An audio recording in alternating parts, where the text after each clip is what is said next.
Hi, I'm Doug Aamoth, world-famous reviews editor for CrunchGear.com, and this is the first episode of Time for Gadgets, a thinly veiled attempt to review many gadgets at once without doing separate videos. It's episodic content, which means there may be an episode 2 of Time for Gadgets, but you never know because I have a problem following through with things.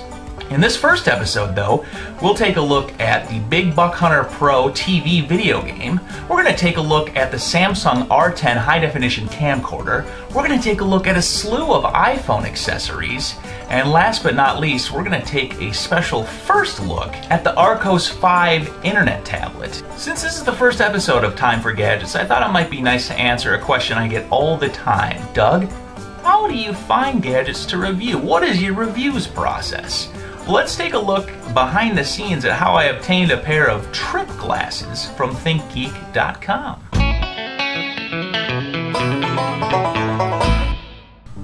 Now, I start my typical day out as I assume most bloggers do, with a nice healthy cry after breakfast and before I start looking for stuff to post for the day.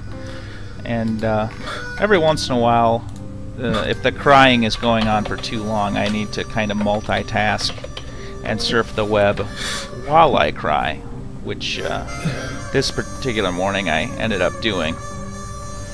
And every once in a while, I stumble upon something that I've never seen before, so I can only assume no one else on the entire internet has seen before.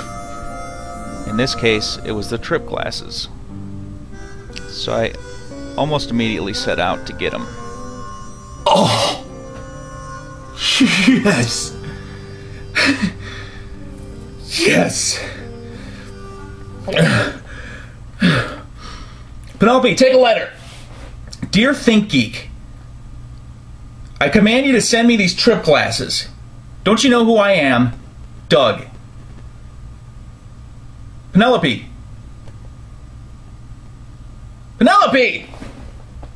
Once I realized that I don't have an assistant named Penelope, nor have I ever met anyone named Penelope, I usually set about to craft an email by myself. D E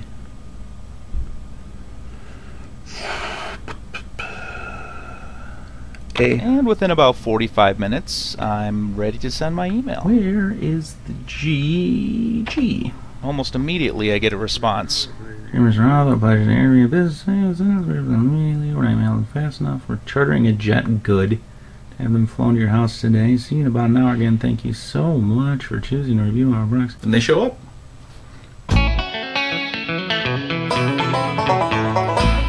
They're $40.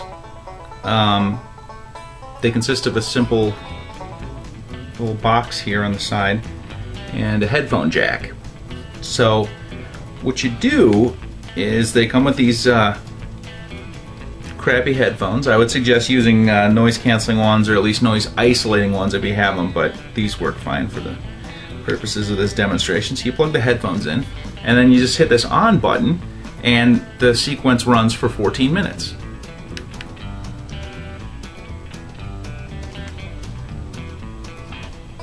And all it is just a series of really rapidly blinking lights.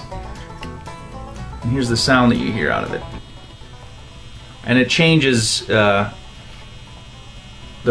frequency and the pitch and the speed at which it blinks and stuff like that. But when your eyes are closed and those lights are against your eyelids when they're closed, you will see things.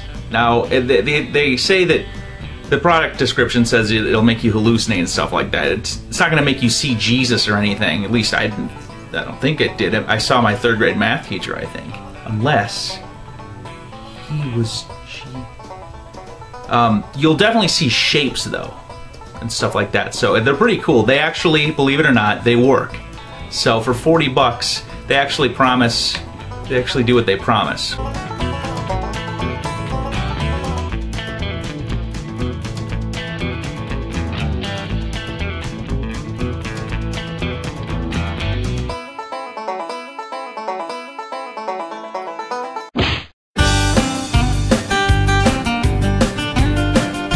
Now, if you played Big Buck Hunter in the arcade, you might have thought to yourself, as I have throughout my adolescence, that damn, I wish I had this game in my house. Well, instead of shelling out thousands of dollars for the arcade version, you can now buy the $40 Jack-specific version. And guess what? For $40, it's pretty much exactly like the arcade version.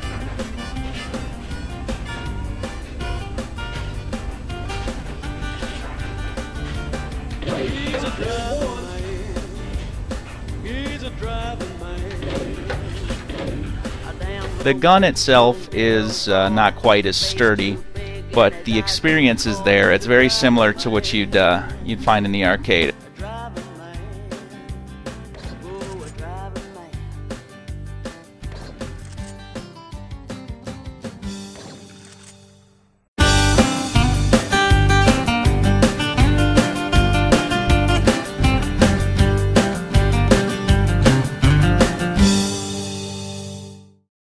Now it's time for my favorite part of the show, accessory lightning round. This is the Road Home from Spec. It's a car charger. It's also a home charger. That is, you can use it in your car, and you can also use it in your home to charge things. Mini USB only, $35. This is the Mophie Hard Case Plus. It is the best iPhone case I've ever used because it protects both your screen and the back of your iPhone, and you can use your screen through the hard case. 30 bucks. This is Mogo Talk for iPhone. It's a $130 iPhone case with a built-in Bluetooth headset that folds down to 5 millimeters thin. You can recharge the headset from within the Mogo Talk case, and then you pull it out and stick it in your ear, and it works as a Bluetooth headset. I don't know how they did it. 130 bucks. The Seat Buddy from SeatPods.com is a simple rubber case that attaches to the tray table of an airplane for simple hands-free viewing of your iPhone or iPod Touch. $20 at SeatPods.com.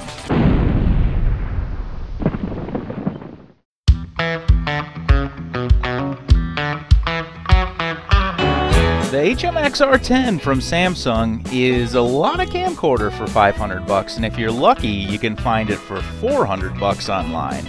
This is a point-and-shoot handheld camcorder that does full HD video and records to SD cards. You can record in 1080i, 60 frames per second, 1080p, 720p, 480i, and a special YouTube mode.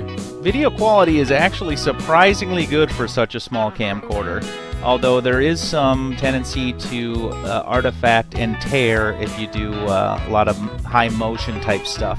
But for standard video footage, it's actually really impressive.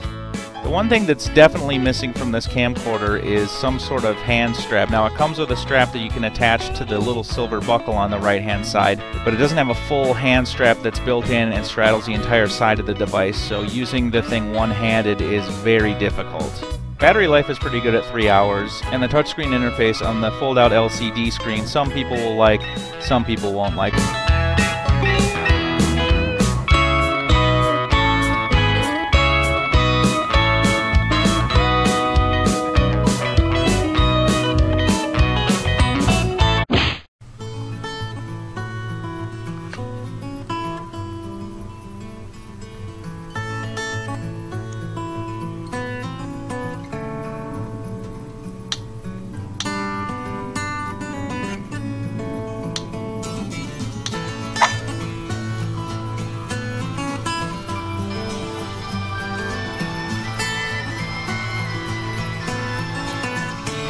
After 1,200 meters, turn left.